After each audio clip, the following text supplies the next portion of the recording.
Dulu namanya Kominfo ya. Kominfo menterinya yang getol memberantas judi online, judel. Lah jebule kok malah di dalamnya banyak yang terlibat. Data PPATK begitu banyak ASN bahkan TNI Polri ikut bermain judi online. Sebelumnya memang tidak ada indikasi. Nah, itu terjadi di bulan April 2024 sekitar 150-an. Apakah tidak lebih baik kewenangannya langsung ke level menteri? Kalau level menteri, menteri kerjanya harus kita angkat menteri anti judol. Ya, Satbor malah dijadikan duta. Masyarakat akan melihat pendekatannya seperti ini belum menunjukkan keseriusan. Saya merasakan betapa sakitnya ketika di awal getol soal itu. Kemarin di awal ada 11, sekarang 18. ASN-nya jadi 10, sampai penanggung jawabnya eselon 3 dan ada non-eselon. Ada kemungkinan untuk naik ke atas, Mas Wamen? Saya nggak tahu ya. Saya kira polisi yang lebih paham tentang proses. Tetap saya tentu orang pertama yang berdoa dan itu tidak menyangkut Mas Wamen. Siap, amin, amin. Kan udah latihan baris berbaris di Magelang. Itu nggak ada urusannya.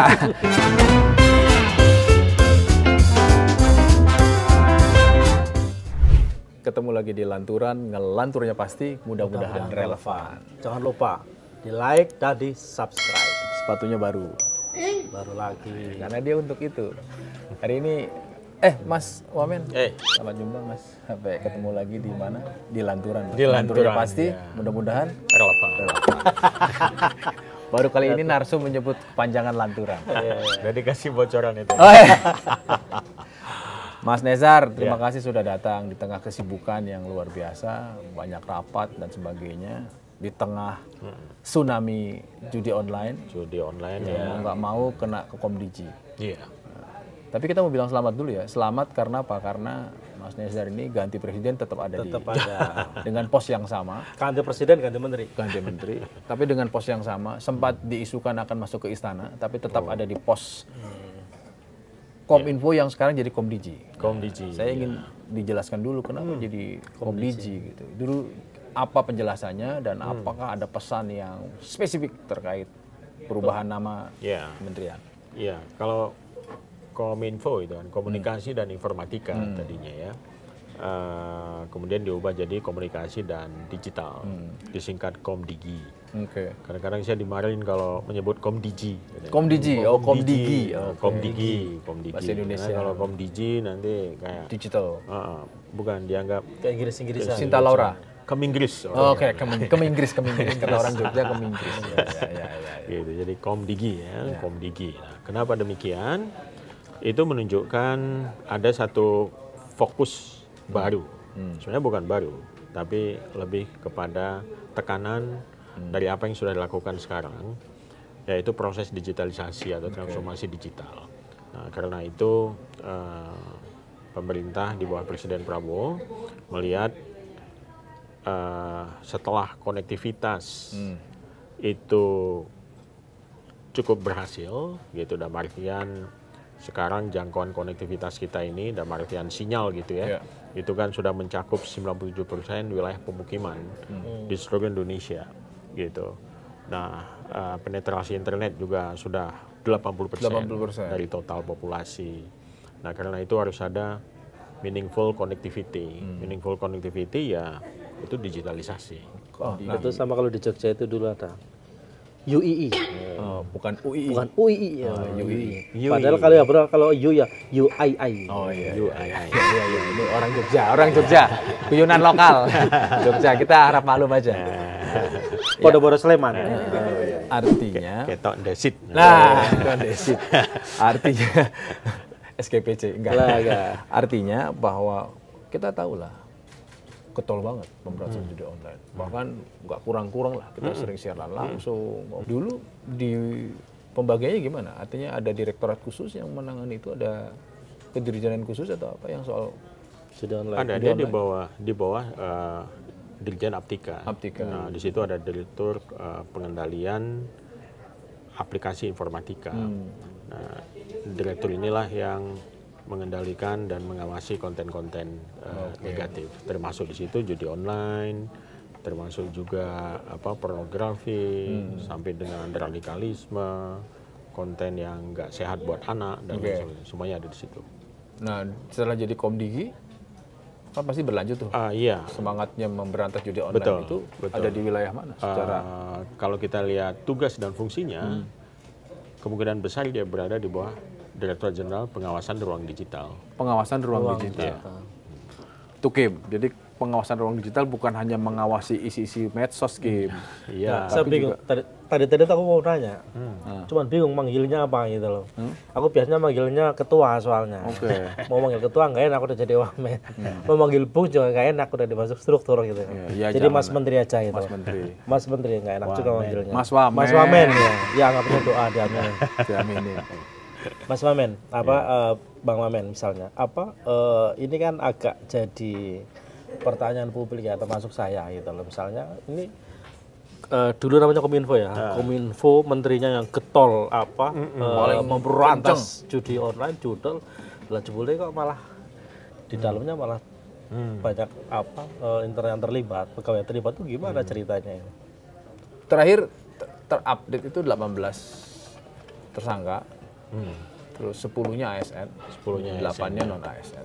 Artinya ya mengkonfirmasi Takim bahwa ada orang dalam lah yang terlibat. Meskipun Ibu Menteri mengatakan dari sejumlah tersangka itu tidak ada satupun pejabat eselon 1 dan eselon 2. Iya.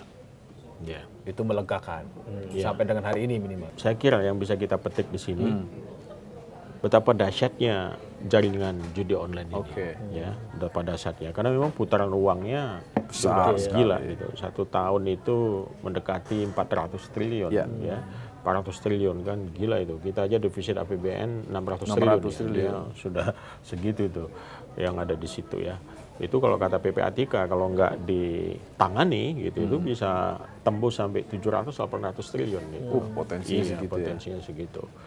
Nah, jadi dengan uang sebesar itu saya kira jaring ini atau sindikat judi online ini bisa melakukan apa saja. Apapun. Ya, termasuk juga merayu ataupun mendekati petugas-petugas yang masuk. Tapi kalau kita lihat pembersihan yang ada di Komdigi ini itu sangat kami dukung. Dengan tertangkapnya atau terbongkarnya jejaring sindikat itu yang ada di dalam, saya kira kami cukup berterima kasih karena kita bisa mengamputasi yang busuk-busuk yang ada di dalam gitu ya.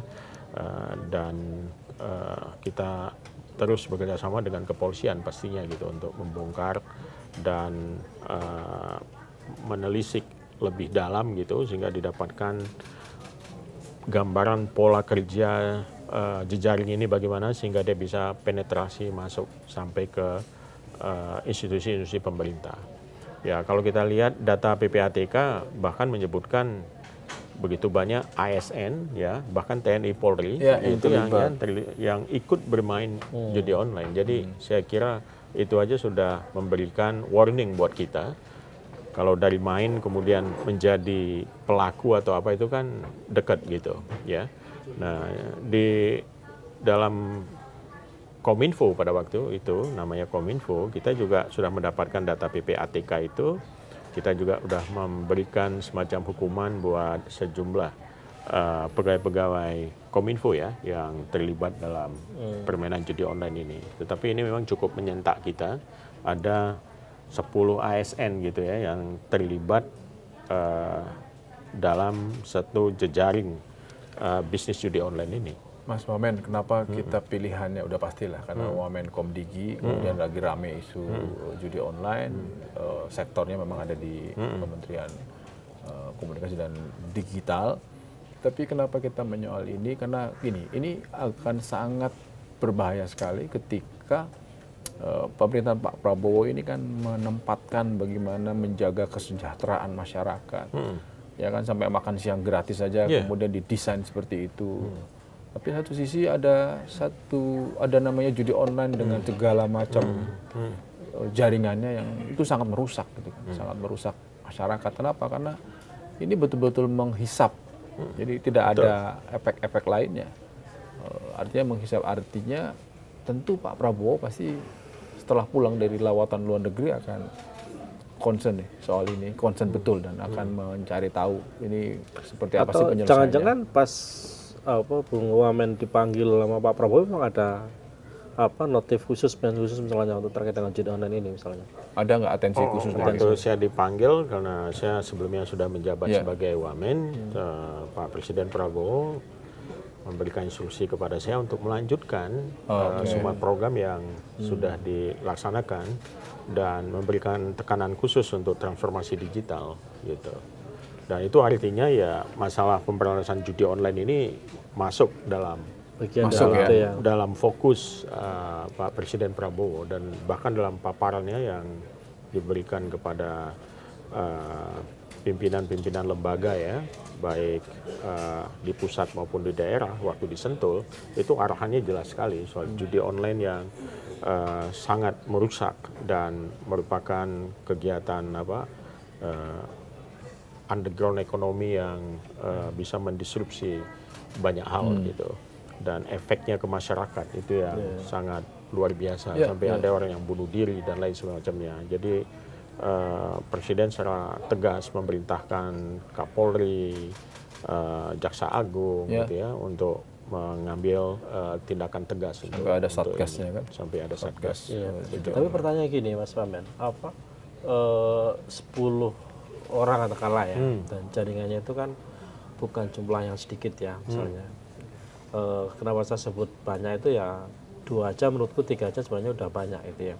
Nah apakah sebelumnya memang tidak ada indikasi soal dugaan keterlibatan orang dalam terkait dengan judi online ini?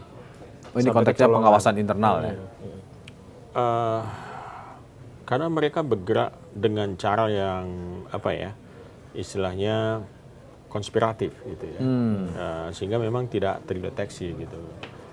Bayangkan kita itu memblokir sampai dengan tanggal 10 kemarin itu 5.400.000 situs, 5.400.000 situs judi online gitu. Dan modus yang dipakai oleh 10 ASN itu bersama dengan jaringannya, mereka itu kan meloloskan. Ya, meloloskan atau membiarkan sekian sekian aplikasi yang memuat judi online gitu. Dari jutaan gitu. Ya, jadi kan kita nggak bisa detect sebetulnya karena setiap hari itu ada puluhan ribu gitu ya, ada puluhan ribu.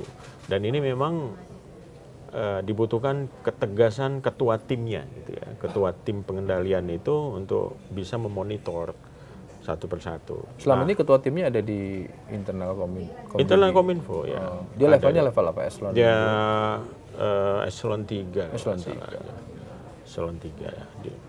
Dia melapor ke direktur ya. Direktur kan eselon 2. Eselon 2 ya. Iya. Jadi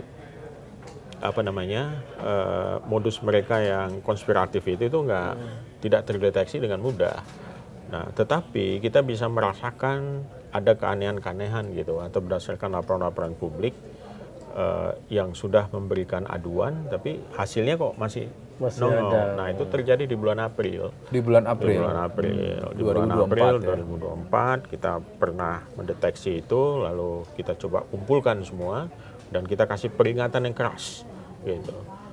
Nah, dari situ kita coba inspeksi lah, tapi kan kita nggak tahu nih siapa yang meloloskan tuh, membiarkan itu ya. Waktu itu mungkin nggak banyak, beberapa lah, ada 5 atau 10 gitu kalau nggak salah gitu. Nah, lalu Pak Menteri sendiri itu yang mengambil satu tindakan. Menteri waktu itu ya? Iya, Pak Budi Ari. Dia menegur semua petugas ya. Ya, ada 150-an orang dikumpulkan. Dan kita memberikan semacam peringatan keras lah di situ bahwa kita tidak akan mentolerir, kita tidak akan membiarkan ada pengkhianatan waktu itu. Dan waktu itu tidak ada sanksi apapun ya, tidak diberikan, hanya sekedar peringatan keras. Ya, ada sanksi kita, misalnya. Kita kasih teguran keras, lalu ada sekitar lebih dari 10 orang yang kemudian kita keluarkan dari tim. Oke, di rolling lah istilahnya. Iya, di rolling kita keluarkan dari tim itu bulan April. Nah, setelah itu ya berjalan seperti biasa gitu ya, dengan rutinitas untuk memblokir. Dan tidak ada peningkatan pengawasan setelah itu?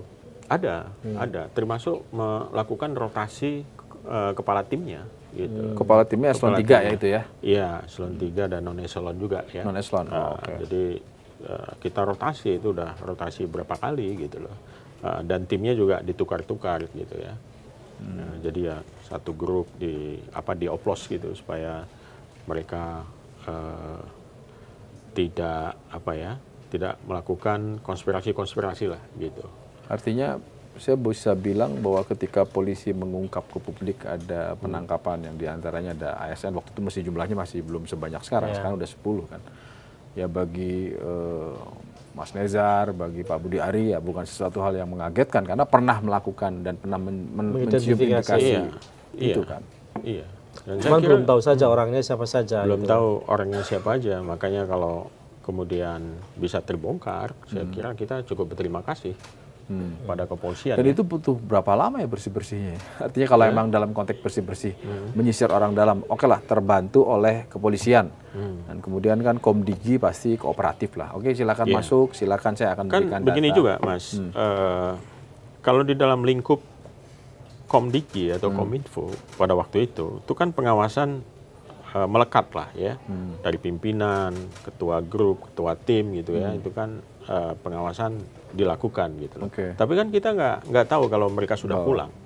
Oh, karena itu bisa di-remote di luar. Ya, sudah pulang ya seperti yang kita tahu modusnya itu ternyata mereka berkumpul di satu ruko gitu kan. Dan lalu ya melakukan ya itu tadi yang dibongkar oleh polisi. Nah, jadi itu lokusnya itu ya di luar Kominfo. Tapi melibatkan orang-orang Kominfo. Melibatkan orang-orang Kominfo yang sudah punya pengetahuan tentang bagaimana mekanisme blokir itu dilakukan. Mas Wamen, mekanisme pemblokiran itu apakah berdasarkan laporan masyarakat atau juga hasil patroli sendiri dari? Patroli dan laporan masyarakat.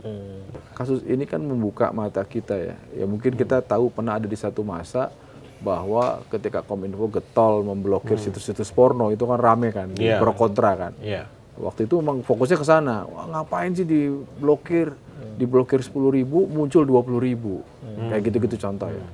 Nah, tapi ketika kasus ini judi online kita tahu ekses negatifnya kepada masyarakat.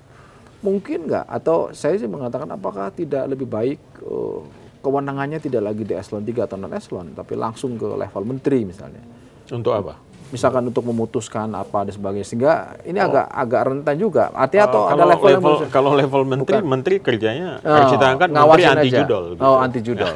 Iya kan? Karena itu kerjanya akan 24 jam. Itu saya kira nggak mungkin juga. Harus ada delegasi wewenang karena ketika delegasi juga ke eselon 3 melihat situasi sekarang bahwa sampai tadi Mas Nezar mengatakan ya kompleksitas itu membuat tidak bisa dikontrol semuanya.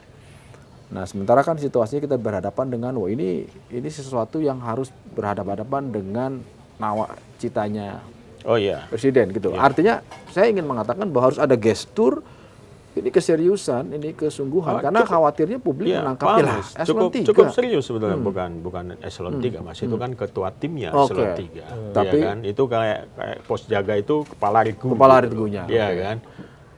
Tetapi yang bertanggung jawab di situ kan ada direktur, ya kan, direktur, lalu ada dirjen juga di atasnya. Di atas dirjen nanti ada wamen, ada menteri gitu ya, yang dilaporkan gitu ya, apa yang sudah dilakukan. Dan di dirjen itu juga ada banyak perangkatnya gitu untuk melakukan pengawasan ini. Jadi kalau tingkat keseriusannya ini sudah menjadi perintah presiden kepada menteri gitu ya. Hanya memang kompleksitas persoalannya tidak semudah itu. Tidak semudah itu. Karena begini, di kita itu kan hanya bisa blokir. Tapi yang paling kita kan ambilnya di hilir, di hulunya. Di hulunya ada nggak tindakan untuk di hulunya? Nah ini yang kita harapkan, di hulunya ini paling nggak bisa dibongkar itu yang namanya jaringan bandar itu. Dan polisi sudah melakukan. Kan ini kalau nggak salah penangkapan yang di Medan atau di mana itu yang kemudian sampai ke Mas Nezar mau mengatakan bahwa tindakan di hilir dan hulu itu belum seimbang atau bagaimana? Saya kira harus lebih intens lagi yang di hulunya. Gitu. Tapi katanya di hulunya itu tidak di Indonesia. Iya, di luar, di luar negeri. Nah, itu sejauh mana otoritas kita, APH kita misalnya? Ya nggak bisa lah, nggak bisa. Itu kan harus kerjasama antar negara ya untuk melakukan itu. Jadi selama tapi memang kondisinya seperti itu ya Kominfo kerjanya blokir. Aku bilang sempat ada guyonan rame lah di sosmed kan, situs porno waktu itu kan. Wah, zamannya menteri-menteri yang lama lah, jadi guyonan. Nah, hari ini kan berbeda case-nya gitu. Hari ini ada sesuatu yang memang dampak negatifnya luar biasa. Kebetulan itu bertolak belakang dengan apa yang sedang dicanangkan pemerintah sekarang gitu. Betul. Nah, jadi kalau kita lihat ini kan persoalan yang sistemik, sistemik. Jadi Satu, kalau dilihat produksi judi online ini, bandar-bandarnya kan berada di luar Indonesia. Ya mungkin adalah agen-agennya di Indonesia dan polisi lagi memburu mereka lah hari ini, gitu. Namun kalau yang di luar Indonesia ini nggak diatasi, dia kan akan terus produksi, ya kan? Dia akan terus produksi. Nah, karena itu saya kira perlu juga pendekatan yang sistemik dari hulu ke hilir. Dalam artian apa? Ini kan sasaran yang paling rentan adalah masyarakat, ya kan? Dan itu masyarakat bawah. Bahkan bukan cuma itu, ibu-ibu, anak sekolah, pegawai negeri, semua terpapar judi online ini. Dan celakanya judi online ini didesain sedemikian rupa, algoritmanya membuat orang adiktif. Dan mereka memang sudah mempelajari neuroscience lah, gitu ya. Jadi sekali kita ikut judi online, kita kayak lengket di situ. Kita merasa menang, kita merasa apa segala macam, padahal kita sedang dieksploitasi. Ya edik, sangat sadis. Sama seperti lagunya Roma Irama. Judi gitu ya. Jadi kalau dengan adiktif kayak gitu, saya kira kan harus ada pendekatan yang lebih luas ya. Misalnya literasi yang lebih kuat ke masyarakat bawah, bahwa main judi online itu nggak akan pernah bisa menyelesaikan masalah. Bahwa dia terjebak dalam satu praktek penipuan yang sangat sistematis. Karena nggak ada pernah orang kaya karena main judi online, gitu. Bukan cuma main judi juga enggak. Ya, judi offline dan online tidak membuat kaya. Iya, ya pasti kalau itu. Yang kaya kan bandarnya. Gitu. Karena algoritmanya yang paling ngeri di judi online, beda sama offline. Algoritma judi online ini membuat orang adiktif, gitu. Dan dia mempermainkan psikologi orang. Jadi kalau kita misalnya pasang 10.000 gitu. Nah, untuk main berapa kali, 10 kali itu kemungkinan kita menang bisa 2-3 kali. Gitu, 3-4 kali itu untuk pertama. Nah, lalu dia kemudian ngelihat pattern kita apakah pasangnya tetap segitu atau naik. Naik, dia kasih menang lagi, gitu. Begitu naik di angka tertentu, tak, baru dia kalahkan. Kita penasaran karena kita udah habis banyak, main lagi ya kan, sampai bisa menggantikan yang loss itu tadi, gitu. Nah, itu algoritmanya disusun sedemikian rupa untuk itu. Sampai kemudian terjerat sama pinjaman online yang di bawah itu. Sama-sama pinjol ilegal itu ya. Pinjaman online ilegal, karena ada juga pinjaman online yang legal. Saya itu tetap punya keyakinan ya. Artinya kita harus ada pada satu energi yang sama, bahwa negara nggak boleh kalah. Gitu. Oh ya pasti. Mana boleh negara kalah gitu sama judi online. Masa kita kalah? Meskipun sampai sekarang kita masih melihat bahwa ya otoritas masih belum bisa menggrab lah persoalannya ya, karena memang itu tadi ada kompleksitas dan sebagainya. Nah, satu sisi ini kan satu soal literasi digital masyarakat juga kan, banyak orang yang akhirnya kenapa ibu-ibu banyak dan sebagainya. Yang kedua ya kita tahu kan banyak menyasar pesohor-pesohor nih dalam yang sudah ditangkap oleh polisi, yang dianggap ikut mempromosikan dan sebagainya di platform saya sebut TikTok lah gitu kan, banyak sekali digunakan. Pertama, apa nggak ada ya? Atau jangan-jangan sudah? Misalnya platform TikTok itu dipanggil karena paling banyak di situ. Tolonglah bikin sesuatu, jangan hanya berlindung dari community guidelines misalnya. Kan harus ada upaya-upaya, ada diskresi lah kalau emang ini eksesnya besar. Sudah kita lakukan. Nah itu di masa Pak Budi Ari waktu itu ya, itu sempat kita kumpulkan semua.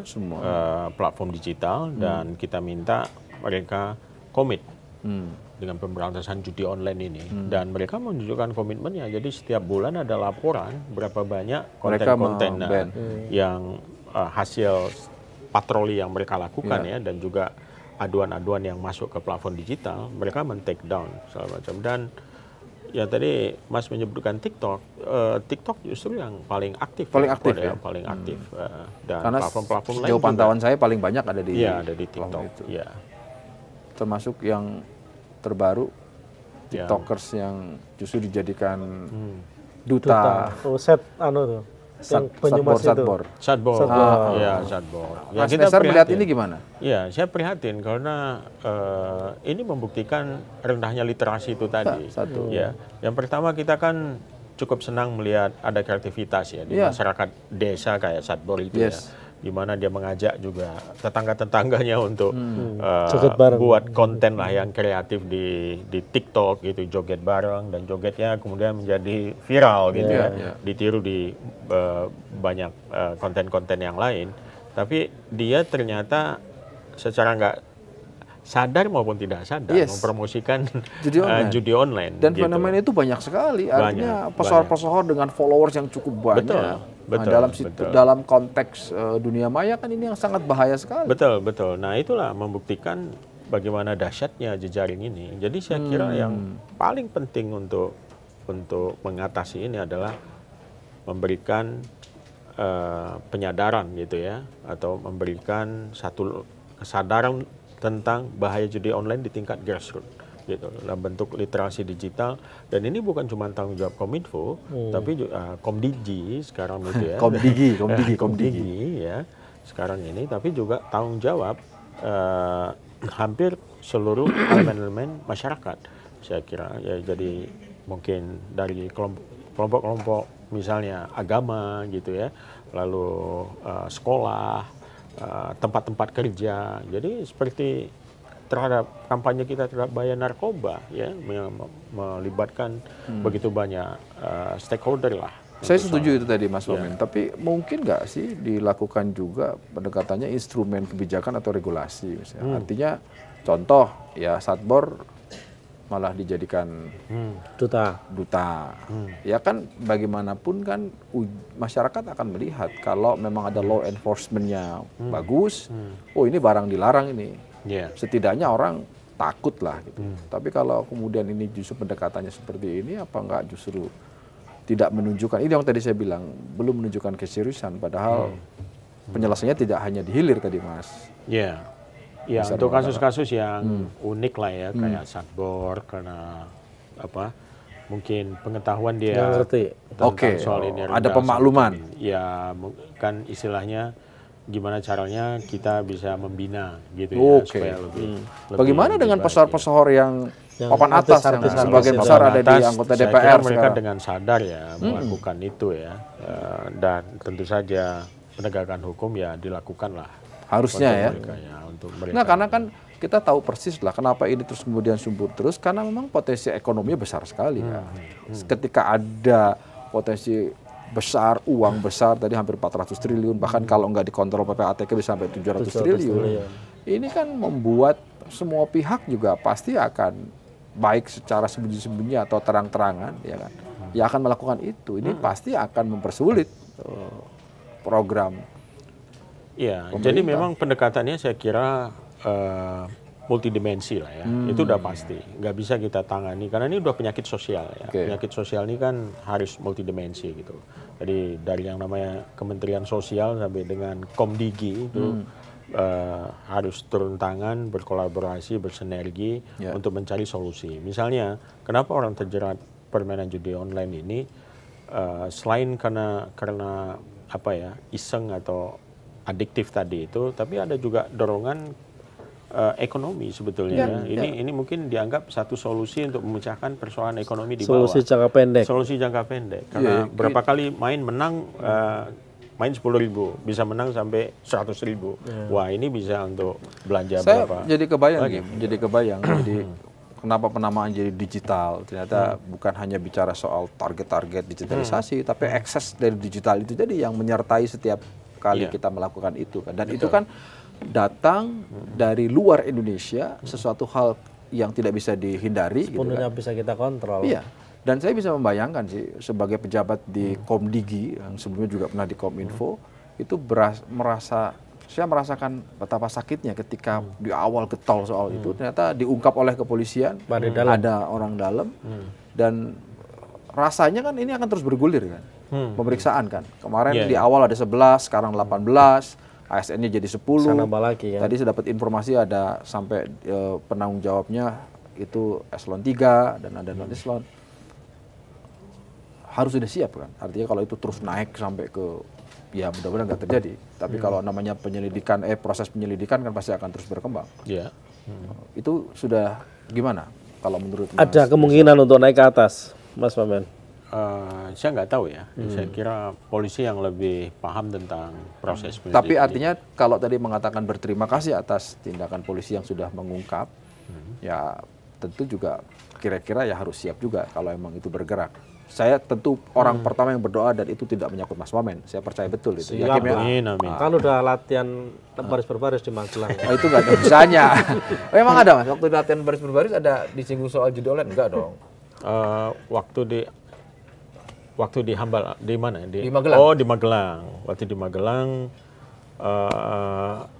ada disinggung. Oh, ada disinggung? Karena itu kan yang di Magelang itu yang baris-baris kan cuma 45 menit setiap pagi. Selebihnya Selebihnya kelas itu kan pengayaan kelas pengayaan dan itu juga kelas diisi oleh para menteri. Para menteri. Oh, sesuai oke. dengan target-target yang mau kita kerjakan 5 tahun ke depan gitu ya. Jadi nggak ada itu seharian Baris berbaris. itu nggak ada. Cantik 45. Serius. Takib ini. Mas Menteri. Dan memang dia terobsesi dengan itu ya. Dia pakai bajunya hijau. Oh, iya. Dulu nggak Orang dia- tes menua nggak lulus. Dia soalnya. kalau dia kalau baris aja tangan kanan sama Bareng tangan gini ya, kaki Pak? kiri bareng Iya, jadi nggak bareng selesai. Mas Menteri, ini kalau ini serius. Apa? Yang tadi kan serius Kim? Oh enggak. Serius Kim. Apa tadi kan Mas Menteri Wamen udah mengatakan Ini menteri terus kayaknya ada upaya apa nih, geng Iya, ini Jogja Connection kayaknya ada upaya. konspirasi bentuk lain. ini. tadi kan judi ini merugikan masyarakat. Bahkan yang disasar adalah masyarakat kecil, masyarakat miskin, dan dia adiktif dan dia merusak semua sendi, tidak hanya sendi ekonomi tapi juga sosial. Ini kan udah mirip kayak narkoba, bahan seperti korupsi. Mungkin nggak judi online ini nanti masuk Badan tersendiri. dikategorikan bukan masuk kategori Kayak BNN itu ya. extraordinary crime itu loh maksudnya, yang ditangani secara khusus seperti itu. Wah, itu wilayah hukum ya. Ya, saya kira nanti coba tanya aja. Ya mungkin aja misalnya Komdiji mendorong itu Atau paling nggak Mas Nezar arahnya ke punya sana. perspektif. Wah, kalau satu ditangani satu kementerian aja emang repot ya minta ampun. Ini lintas sektoral, ini pentahelix. Iya. Sehingga kayaknya harus ada badan khusus gitu. Iya. Kayak narkoba ini kan kalau tadi Iya, iya. mencontohkan narkoba pakai BNN dia di luar, meskipun masih koordinatif ya, tapi di luar wilayah kepolisian. Jadi Iya. nanti badan judi online ya, badan pemerintahan judi online gitu ya. Bukan pemerintahan internet game kalau di Kominfo game. Komdigi bukan Enggak badan baru misalnya kalau tadi kan katanya BNN. Oh iya iya. Enggak maksud gini, lebih melihat karena aksesnya tadi gitu loh. Aksesnya dan cara jangkaunya yang kemana-mana itu loh Mas. Itu kan agak mengerikan gitu loh. Pertanyaannya ke Mas Nezar, pertanyaannya gini. Begitu tahu ada kasus judi online, nyesel nggak jadi wamen Komdigi lagi? Oh, enggak. Enggak, itu clear. Aku enggak nanya itu. Justru takutnya gini, wah tahu gitu di istana bener kata gosip-gosip. Enggak ya? Enggak lah. Enggak. Nah, infonya kan sebelumnya mau Enggak, judi online kan hanya sebagian kecil dari tugas dan fungsi Oke. Komdigi. Menarik. Iya, Masih kan? ada masih ada masa-masa AI, besar masih yang ada lain. macam-macam. Iya, betul. Nah, hanya saja ya kita sebagai penanggung jawab ruang digital yang sehat dan aman, ya masuklah konten negatif judi online, ya mau nggak mau ditangani oleh Komdigi ini, atau Kominfo dulunya. Nah, itulah mulai memegang barang panas ini gitu ya, bola panas ini. Ya, ini lebih panas sama situs-situs porno ya. Kalau situs Sering lihat porno, ini, iya, dia sering buka ini dia. Gimana? Panas nggak? Sering lihat punya Mas Yogi. Dia sering marah-marah sama Kominfo waktu itu. Kominfo ini kurang kerjaan gitu. Satu-satunya hiburanku ini kok masih dihapus. Pengurus Kalau masjid dia punya ya. alasan, Ada saya alasan. lagi kurasi. Ah. Kurasi konten Untuk ini negatif melakukan. apa enggak gitu. Kali ini bekas berat kalau dia ngomong. Iya. Mas, ya oke lah kita jadi paham bahwa satu hal tadi kita lebih banyak mendalami soal judi online karena kita sepakat bahwa itu juga harus kita lawan bersama. Tapi tadi di awal kita bertanya kenapa ada digital, dijelaskan memang kompleksitas target-target. Memang berat sekali ya, belum selesai ini masih dihadapkan dengan AI yang Iya. tanda kutip menghantui kalau tidak kita respon dengan yang Betul, baik gitu. betul. Gimana Mas persiapannya? Dan katanya ada termasuk juga ini saya mencoba mengekstraksi apa yang ada di luaran ya. Misalnya ada satu direktorat yang mengawasi konten sosial media atau konten-konten digital. Sehingga dibacanya wah ini hati-hati nih nanti kalau yang bersuara berbeda atau kritis nanti akan diidentifikasi kemudian ya ini kan perlu dijelaskan. Ya pasti ada persepsi itu ya. Tapi Kominfo tidak melakukan itulah. Kominfo melakukan Komdigi masih lupa. Komdigi ya. Komdigi tidak melakukan itu dan pasti kita juga nggak main misalnya kan sering dituduh wah nih Kominfo ini membungkam kebebasan berpendapat. Siapa yang nuduh? Take down segala macam. Ada lah Siapa yang Kim. nuduh? Iya. Konco-koncomu itu loh gitu. Ada sih. Ada sih, biasanya sering muncul dengan inisial M. Ah ya. Kan nggak apa-apa. Sebetulnya itu bagus kan Pak Wamen. Artinya itu kan bentuk dialektika sendiri kan. Oh iya. Sepanjang kemudian ada satu fairness, ada kesepahaman. Tapi saya kira selama ini konten-konten yang kritis segala macam tidak pernah bungkam oleh Kominfo kemarin ya, dan juga di Komdigi di masa depan. Saya kira enggak, karena kita menghargai kebebasan berekspresi dan kita melakukan itu juga berdasarkan undang-undang. Misalnya ada permintaan gitu karena ada putusan pengadilan dan lain sebagainya. Termasuk tidak melabeli sebuah informasi itu hoax kalau dia tidak segaris dengan kebijakan pemerintah. Karena kan kemarin kritiknya kan itu kan, beberapa informasi yang dianggap berseberangan dengan versi pemerintah dianggap hoax seperti langsung itu. Langsung di stempel hoax gitu. Iya, tapi stempel hoax itu juga berdasarkan verifikasi yang dibuat. Jadi nggak semata-mata pakai stempel aja ini hoax gitu. Kalau memang nggak ada verifikasinya misalnya, berita itu langsung di posting atau di publish dan kemudian terbukti tidak begitu gitu ya hoax gitu. Nah ini juga sebetulnya problem dalam dunia produksi informasi kita saat ini di era digitalisasi ini. Kan orang dengan gampang publish apapun yang diomongkan gitu ya, atau apa yang didengar langsung naik ke sosial media gitu ya, tanpa ada proses verifikasi gitu.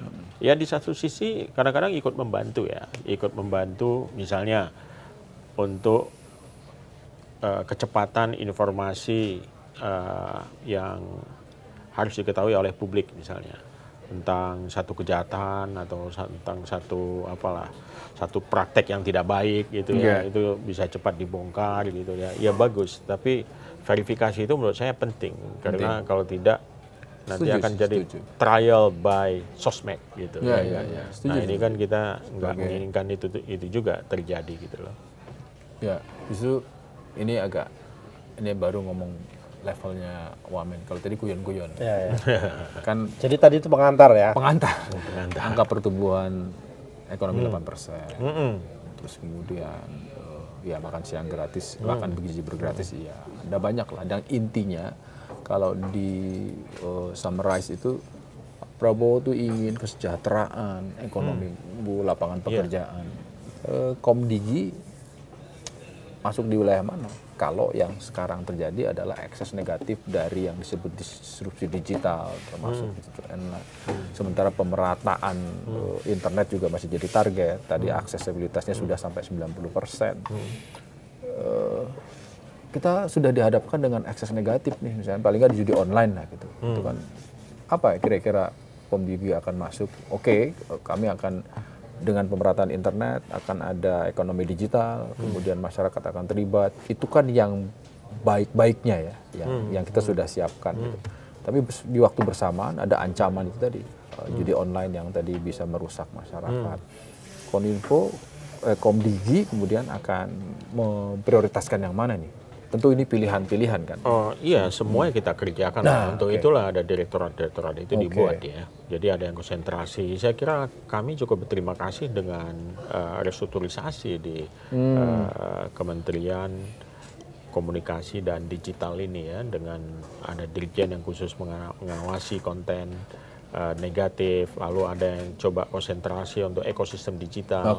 Nah ekosistem digital ini peluangnya cukup besar sekali karena dia akan bekerja untuk mendongkrak ekonomi digital. Artinya akan punya kontribusi terhadap pertumbuhan ekonomi. Jelas. Itu kalau studi yang dibuat oleh Kearney itu 2030 aja pertumbuhan ekonomi digital kita diproyeksikan sampai 365 miliar US dollar. Nah, untuk pertumbuhan di ASEAN aja, Asia Tenggara itu mencapai angka 1 triliun US dollar. Nah, jadi kan cukup besar kalau kita lihat nanti sumbangannya ke PDB gitu ya. Nah, karena itu Komdigi itu memberikan perhatian yang lebih dalam ya bagaimana menguatkan posisi infrastruktur digital yang sudah ada ini bisa menjadi driver atau enabler dalam memperkuat ekonomi digital kita gitu. Ya misalnya kita coba melihat hilirisasi lah gitu, downstreaming dari proses bisnis yang ada saat ini yang menggunakan platform digital gitu ya. Masuknya artificial intelligence, AI. Nah AI ini kan luar biasa sekarang impactnya ya, dan pertumbuhannya juga luar biasa, dan platform-platform digital yang selama ini memediasi ya antara konten publisher dengan konsumennya gitu, itu kan diatur betul oleh yang namanya algoritma, dan sekarang juga diperkuat dengan artificial intelligence. Kita juga sekarang sedang mempelajari, menyiapkan AI bisa, ya ada dua kan, AI bisa digunakan oleh kami ini di media untuk efisiensi dan sebagainya. Tapi ada satu hal ya, kami harus meyakinkan diri apakah sudah bisa yang namanya prinsip kerja jurnalistik dalam hal rasa, dalam hal ya kan nilai itu. Gini Mas, kalau perkembangan AI ini itu banyak sekali unintended consequences ya, yang kita mungkin nggak bisa tebak, tapi tiba-tiba loncatannya sudah demikian. Contohnya gini aja, beberapa waktu yang lalu New York Times tidak mengizinkan data-datanya itu diambil oleh satu platform digital yang besar. Di-crawl. Ya, karena apa? Karena dianggap intellectual property rights yang dimiliki oleh New York Times, terutama dalam soal style, Mas.